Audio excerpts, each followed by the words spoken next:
બીજા એક મહત્વના સમાચાર લોકસભા ચૂંટણીને લઈ બોર્ડના પરિણામ વહેલા જાહેર કરવાની શક્યતા। લોકસભા ચૂંટણીને લઈને બોર્ડનું પરિણામ વહેલું જાહેર થાય તેવી શક્યતા છે।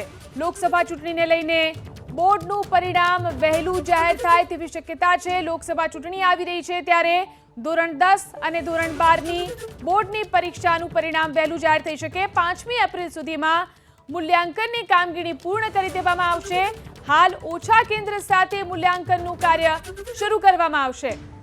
તો 5મી એપ્રિલ સુધીમાં મૂલ્યાંકનની કામગીરી પૂર્ણ કરી દેવામાં આવશે અને બોર્ડની પરીક્ષાનું પરિણામ જલ્દી જાહેર કરવામાં આવશે।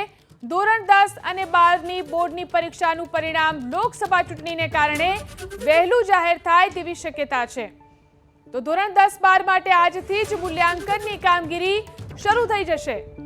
તો પરિણામ વહેલું જાહેર થાય તેવી શક્યતા છે। લોકસભાની ચૂંટણી આવી રહી છે ત્યારે ધોરણ 12 સામાન્ય પ્રવાહ માટે કુલ 184 મૂલ્યાંકન કેન્દ્રો ફાળવવામાં આવ્યા છે। વિજ્ઞાન પ્રવાહ માટે કુલ 65 મૂલ્યાંકન કેન્દ્રો ફાળવવામાં આવ્યા છે જ્યાં મૂલ્યાંકનની કામગીરી જલ્દી જ શરૂ કરી દેવામાં આવશે। 60,000 શિક્ષકો મૂલ્યાંકનની કામગીરીમાં જોડાશે। 10મા અને 12મા ધોરણની બોર્ડની પરીક્ષાનું પરિણામ વહેલું જાહેર કરવામાં આવે તેવી શક્યતા છે। હાલ ઓછા કેન્દ્ર સાથે મૂલ્યાંકન કાર્ય શરૂ કરવામાં આવશે। ધોરણ 10 માટે કુલ 204 મધ્યસ્થ મૂલ્યાંકન કેન્દ્રો ફાળવવામાં આવ્યા છે।